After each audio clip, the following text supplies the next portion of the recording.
오래전에 한 공공기관에서 공정 채용에 대한 논란이 좀 있었어요. 청년들을 위해서 채용 비리를 좀 바로 잡고 공정한 채용을 해야 된다 이렇게 주장하는 사람들이 있었습니다. 말 그대로 보면 참 좋은 말이고 맞는 말이죠. 그런데 조금 더 깊게 들여다 보니까 그렇게 외쳤던 사람들이 사실은 자신들이 쥐고 있던 그 권한을 유지하고 싶었던 것이라는 거죠. 외형적으로는 공정을 외치는 것처럼 보였지만 실제로는 자신들의 이권을 유지하고 챙기기 위한 것이었다는 거예요. 또 그거보다 조금 더 오래전에는 경기도의 한 학교가 이제 학교를 이전하고자 계획을 했는데 학부모들의 반대에 부딪혔던 사건도 있었어요. 이 부모님들이 학교를 이전하는 것을 반대한 이유는 아이들의 통학 거리가 늘어난다는 거였습니다. 그런데 사실 거기에는 또 다른 이유가 더 컸다는 거예요. 학교가 신축 아파트 단지 안으로 이전한다고 하니까 그 신축 아파트 값만 상승하고 자신들의 집값이 하락할 것을 걱정했다는 거죠.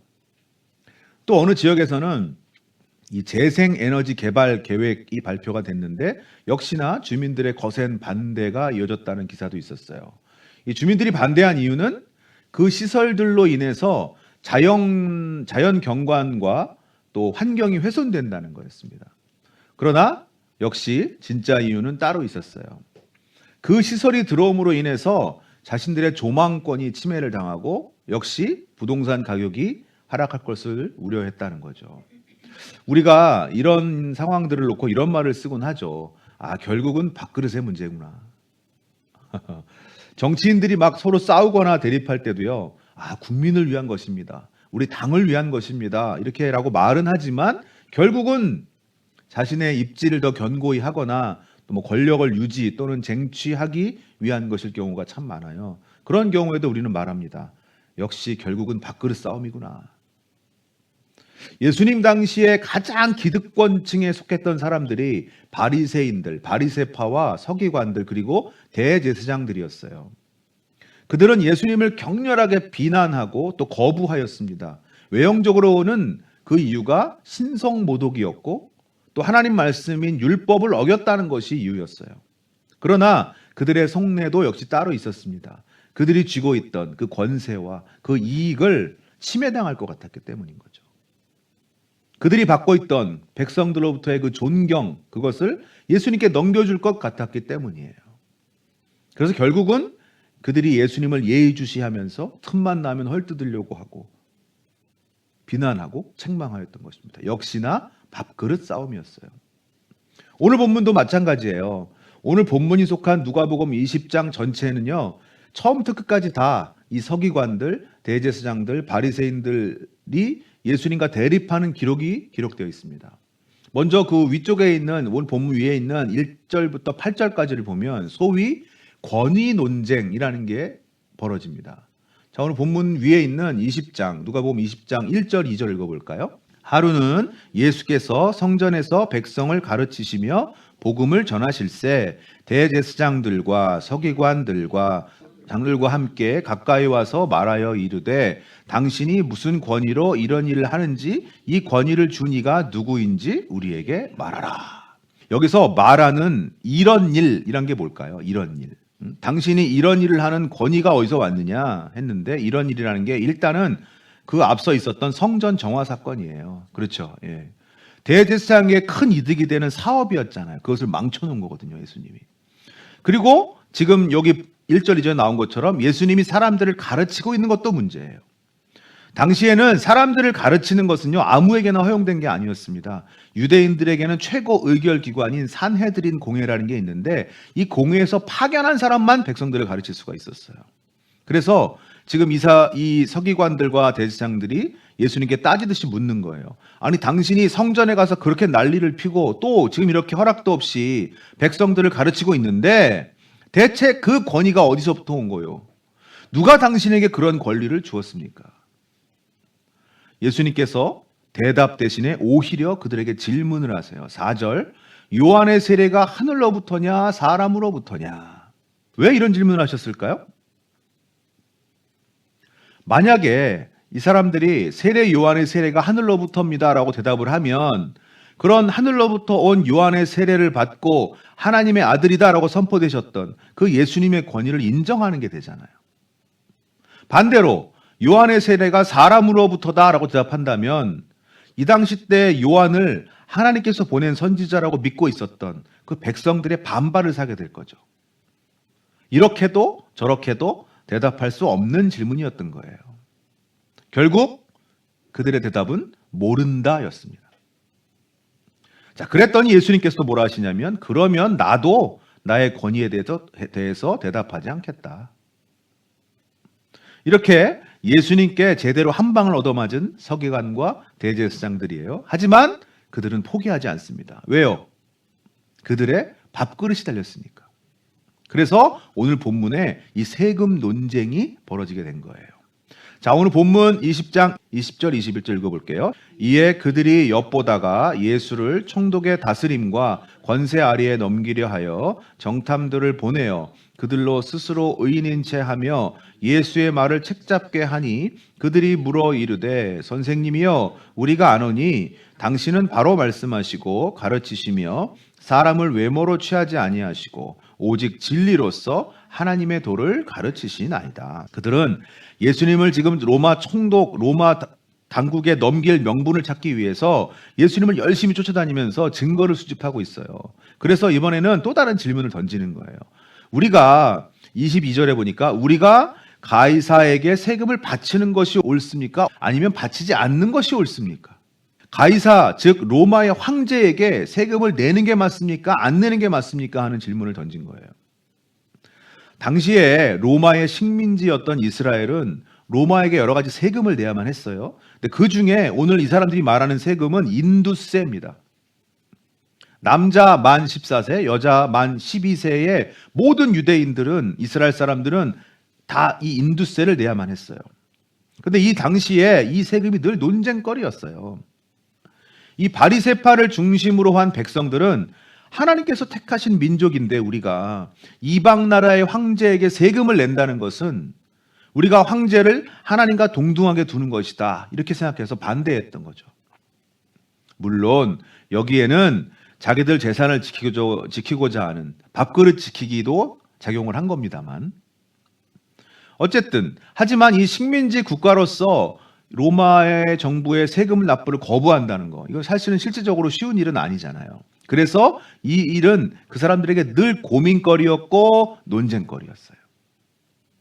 지금 이 사람들이 그 해답을 예수님께 요구하고 있는 겁니다. 이거는 그들의 계략이고 함정이죠. 만약에 예수님께서 세금을 내지 말라라고 하신다면 로마 정부의 반역자로 체포되실 수가 있고, 반대로 세금을 내라라고 한다면 백성들의 지지를 잃어버리시게 될 거예요.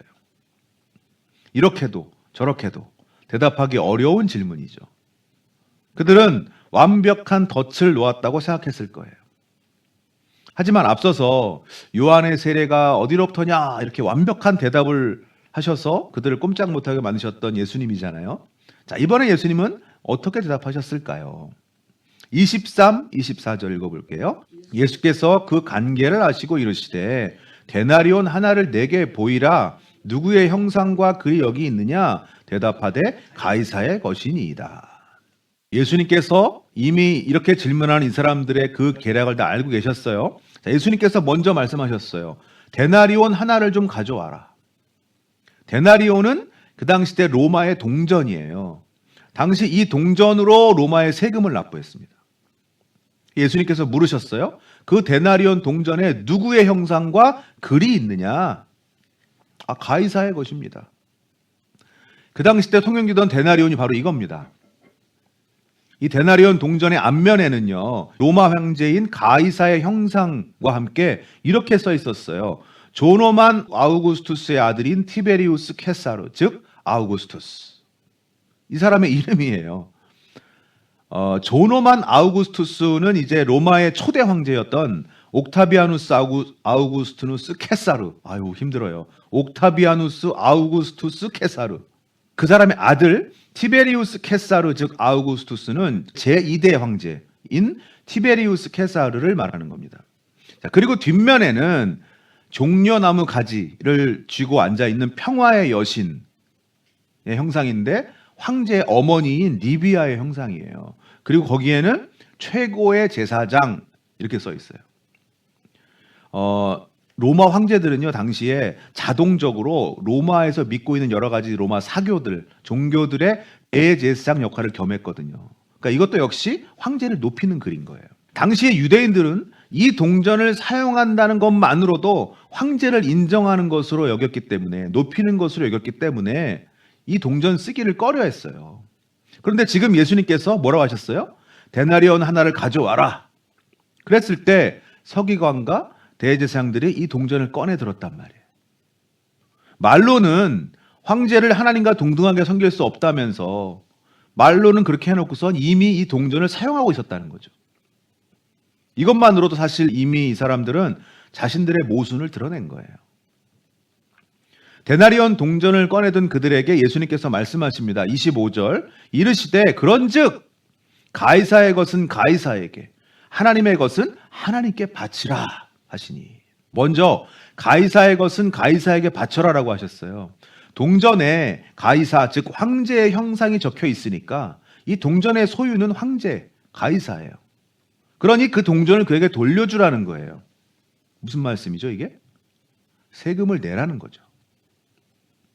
물론 이 말씀은 그 내면 그 속에는요, 하나님을 모독하고 자기를 신이라고 하는 그 황제에게 그 더러운 물건 돌려줘라, 이런 뉘앙스를 좀 담고 있는 거예요. 하지만 어쨌든 예수님께서는 지금 세금을 내라고 하셨어요. 예수님께서는 비록 식민지로 고통받고 있긴 하지만 그래도 국가에 대한 의무를 다 하라고 하신 거예요.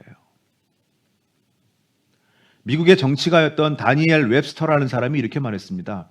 선한 그리스도인이라면 선량한 시민이 되어야 한다. 여러분, 우리 그리스도인들은 그 사회에 가장 모범적인 시민이 돼야 돼요. 각 나라마다 정해놓은 의무들이 있습니다. 우리나라 헌법을 제가 찾아보니까 국민의 의무에 대해서 5가지가 있어요. 사회 시간에 배웠던 것 같은데 국민의 의무 5가지 여러분 기억하십니까? 저는 기억이 안 나서 찾아봤거든요. 첫 번째, 납세의 의무가 있죠. 절세는 지혜로운 것입니다. 하지만 탈세는 안 되죠. 정직하게 세금을 납부하는 것이 대한민국 국민의 의무이자 또 우리 그리스도인들의 의무입니다. 세금 안 내신 거 있으면 얼른 내세요. 국방의 의무가 있고요. 교육의 의무, 근로의 의무. 저는 이거 처음 알았어요. 환경 보존의 의무가 있더라고요. 우리는 국가가 정한 이런 의무들을 누구보다 더 충실하게 이행하려고 노력해야 합니다. 다시 말씀드리지만 우리 그리스도인들은 그 사회의 가장 모범적인 시민이 돼야 돼요. 또한 도덕적으로도 우리는 비그리스도인들보다 더욱더 노력해야 됩니다. 더 착하게, 더 정직하게, 더 성실하게 살아야 돼요. 그래서 세상 사람들이 본받을 만한 삶이 돼야죠. 또한 베풀어야 됩니다. 그리스도인은 베풀고 양보하고 나누는 사람이에요. 많이 베풀어서 나쁠 거 없습니다. 여러분, 많이 베푸시는 사람 되시길 바랍니다. 신학자이자 기독교 활동가였던 로날드 샤이더라는 사람이 이렇게 말했어요. 우리가 궁핍한 자를 먹이지 않는다면 우리가 무엇을 말하든 우리에게는 하나님의 사랑이 없을 것이다. 주일 아침 11시에 우리가 어떤 행동과 말을 하든 가난한 사람들을 돌보지 않는 부유한 사람은 하나님의 백성이 아니다. 무서운 말이죠. 여러분, 우리 한마음교회 성도는 늘 베풀고 양보하고 나누는 그런 진짜 하나님 백성이 되기를 소망합니다.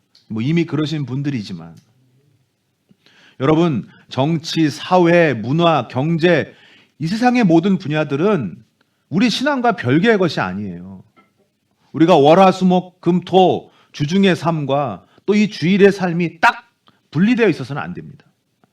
세상에서의 생활과 신앙생활은 이분화될 수도 없고 또 되어서도 안 돼요. 제프리 비 윌슨이라는 사람은 또 이렇게 말했어요. 경건한 삶은 언제나 기독교를 광고하는 최고의 방법이다. 여러분, 전도는 뭘로 하는 거라고요? 전도는 삶으로 하는 겁니다. 그리스도인이 무엇인가는 우리 삶으로 보여주는 거예요. 예수님께서도 가이사의 것은 가이사에게 주어라 하셨어요. 그런데 거기서 끝내지 않으시고 가이사의 것은 가이사에게, 하나님의 것은 하나님께 바쳐라. 빌립보서 3장 20절. 그러나 우리의 시민권은 하늘에 있는지라. 우리 그리스도인들은 천국의 시민권자들이에요. 우리는요, 세상에서도 우리의 의무를 다해야 하는 그런 모범 시민이어야 되지만 또 하늘나라를 위해서도 우리의 의무와 책무를 다해야 됩니다. 모범 시민이 돼야 됩니다. 이 땅에서 우리가 모범 시민이 되려면 또 지켜야 되고 감당해야 될 의무와 또 책무들이 있다고 했잖아요. 마찬가지로 우리가 천국 시민으로서 모범 시민이 되기 위해서도 역시 우리가 감당해야 될 의무와 책무들이 있는 거예요. 어느 목사님의 그 사모님이 아주 애지중지하는 통 하나가 있었대요. 목사님이 예전부터 그 통 안에 대체 뭐가 들었는지 너무나 궁금했는데 사모님이 절대 열어보지 말라고 했기 때문에 무려 20년 동안을 궁금증만 가지고 그렇게 지내왔대요. 그러다 어느 날 집 이사를 하는 어느 날 목사님이 짐 정리를 하다가 그 통을 다시 발견했어요. 목사님이 이제 20년이나 지났으니 한번 열어봐도 괜찮겠지 하고 그 통을 열어봤어요. 통 안에는 현금 200만 원과 계란 3개가 들어있었습니다. 목사님이 그 통을 들고 가서 사모님에게 이게 뭐냐고 물어봤더니 사모님이 그거 왜 열어봤냐고 막 원망을 하다가 이제 결국 말해줬는데요. 당신과 결혼한 후 당신이 설교할 때마다 제가 졸음이 오면 그때마다 계란을 하나씩 모았어요. 목사님이 그 말을 듣고 기분이 좋아졌어요. 20년 동안 내가 졸음이 오는 설교를 3번밖에 안 했단 말이군요. 근데 이 돈은 뭐예요? 그때 사모님이 머뭇거리면서 대답했어요. 계란 판 돈이요. 여러분, 혹시 제가 여러분께 이 계란 모으고 싶은 설교를 하는지는 모르겠습니다. 여러분, 그래도 우리 여러분 예배 잘 드리셔야 돼요. 우리는 천국 시민이잖아요. 예배는 천국 시민의 의무입니다. 우리는 우리의 마음을 담아서 정성을 다해서 예배를 올려드려야 돼요. 만약 여기에 여러분 생각해 보세요. 지금 여기 앞에 하나님께서 와 계신 것이 우리 눈에 보인다면 여러분 어떻게 예배하시겠어요? 우리 마음과 정성을 다해서 최대한 예배드리지 않겠습니까? 하지만 하나님께서 지금 눈에 보이지 않는다고 해서 여기 와 계시지 않은 게 아닙니다. 우리는 우리 앞에서 우리 예배를 받아주시는 하나님을 생각하면서 진짜 예배를 올려드려야 돼요. 그것이 천국 모범 시민의 의무입니다. 헌금도 습관적으로 드리지 마시고 정직하게 정성을 다해서 드리셔야 돼요. 교회를 위해서 헌신하거나 봉사할 때도 정말 정성을 다해서 세심하고 적극적인 자세로 임하셔야 됩니다. 이 모든 것이 다 천국 모범 시민의 조건이에요. 그리고 중요한 의무가 하나 더 있습니다. 바로 말씀을 실천하는 삶이에요. 신명기 26장 16절 말씀 함께 읽어볼까요? 오늘 내 하나님 여호와께서 이 규례와 법도를 행하라고 내게 명령하시나니 그런즉 너는 마음을 다하고 뜻을 다하여 지켜 행하라. 마음을 다하고 뜻을 다해서 하나님 말씀을 지켜 행하는 것, 이거는 하나님의 명령이라고요. 그래도 되고 또 안 그래도 되는 사항이 아니라 하나님 명령이에요. 명령. 신명기 10장 12절에서 13절. 이스라엘아, 내 하나님 여호와께서 내게 요구하시는 것이 무엇이냐? 곧 내 하나님 여호와를 경외하여 그의 모든 도를 행하고 그를 사랑하며 마음을 다하고 뜻을 다하여 내 하나님 여호와를 섬기고 내가 오늘 내 행복을 위하여 내게 명하는 여호와의 명령과 규례를 지킬 것이 아니냐. 하나님의 명령과 규례, 또 하나님 말씀을 지키는 것, 이것을 하나님께서 우리에게 권면하신다거나 추천하시는 사항이 아니라 요구사항이라고 말씀하세요. 말씀 실천하고 또 그 말씀대로 행하는 것은 우리들 천국 시민에게, 모범 시민에게 요구되는 의무사항이에요. 또 마지막으로 천국 시민의 가장 중요한 의무가 뭘까요? 바로 복음 전파입니다. 마태복음 18장 19절에서 20절. 그러므로 너희는 가서 모든 민족을 제자로 삼아 아버지와 아들과 성령의 이름으로 세례를 베풀고 내가 너에게 분부한 모든 것을 가르쳐 지키게 하라. 마가복음 16장 15절. 또 이르시되 너희는 온 천하에 다니며 만민에게 복음을 전파하라. 모든 우리 천국 시민들의 가장 큰 의무는 바로 복음 전파입니다. 여러분, 우리 올 한 해 2026년 한마음교회 한번 좀 열심히 전도해 보자고요. 제가 한 책에서 읽은 얘기인데, 한 미국인이 이제 프랑스 관광을 갔다가 어느 골동품 가게에서 이 진주 목걸이를 하나 샀어요. 오래돼 보이기도 하고 뭐 색도 바랜 아주 낡은 그런 진주 목걸이였거든요. 그런데도 $500여서 좀 비싼가 했지만 그냥 기념품 삼아서 사왔대요. 그런데 어느 날 현금이 좀 필요해서 이 진주 목걸이를 이제 팔아야겠다 생각하고 집 근처에 있는 보석상에 가지고 갔어요. 그런데 놀랍게도 거기서 $20,000를 주겠다는 거예요. $500 주고 산 목걸이를, 낡은 목걸이인데 40배나 더 주겠다는 거죠. 그 다음날 이 사람이 팔지 않고 아주 유명한 골동품 가게에 한번 그 목걸이를 가지고 가봤어요. 세상에, 거기서는요 $50,000를 준대요. 산 가격의 100배예요. 너무 놀라서, 아니 이 목걸이가 왜 그렇게 비싼 것입니까 하고 물어봤더니 이 골동품 가게 주인이 진주 목걸이에 돋보기를 대주면서 한번 보라고 했습니다. 보니까 거기에 이렇게 적혀 있었대요. 사랑하는 조세핀에게 황제 나폴레옹으로부터.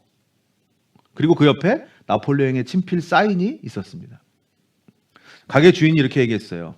이 목걸이는 자체만으로는 불과 몇십 달러에 불과합니다. 하지만 여기 적혀 있는 이 글씨와 친필 사인 때문에 고가가 되는 것입니다. 여러분, 우리 인간은요 흙으로 지어진 존재예요. 흙으로 지어진 우리의 피조물들이 뭐 그리 대단하겠습니까? 그렇죠? 하지만 그런 우리 인간들을 귀하게 만드는 게 있어요. 창세기 1장 27절, 하나님이 자기 형상 곧 하나님의 형상대로 창조하시되 남자와 여자를 창조하시고. 우리 흙으로 지어진 이 몸뚱아리에 하나님께서 하나님의 형상을 새겨놓았다고요. 아무것도 아닌 우리 인간이 하나님의 형상이 새겨진 존재, 귀한 존재가 되었어요. 할렐루야. 황제의 형상이 새겨지고 황제의 이름이 새겨진 그 동전은 황제의 것이 되고 또 그 동전을 사용하는 사람도 황제의 백성이 되거든요. 여러분, 하나님의 형상이 새겨진 우리들은 모두 하나님의 소유입니다.